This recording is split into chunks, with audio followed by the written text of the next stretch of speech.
ว่ากันว่าคนดวงดีไปหาขี้ก็ได้เห็ดว่าสันดี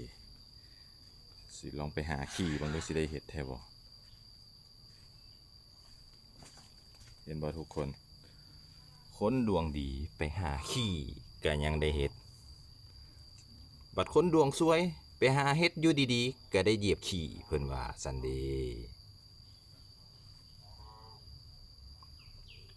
เห็ดปวกทุกคนเห็ดปวกออก2 ดอก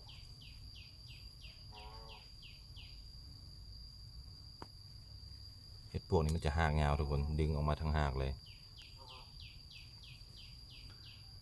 นี่นะเห็นบ่คนดวงดีไปหาขี้ก็ยังได้เห็ดบัดคนดวงซวยเพิ่นว่าไปหาเฮ็ดอยู่ดีๆก็ได้เหยียบขี้ว่าซันเด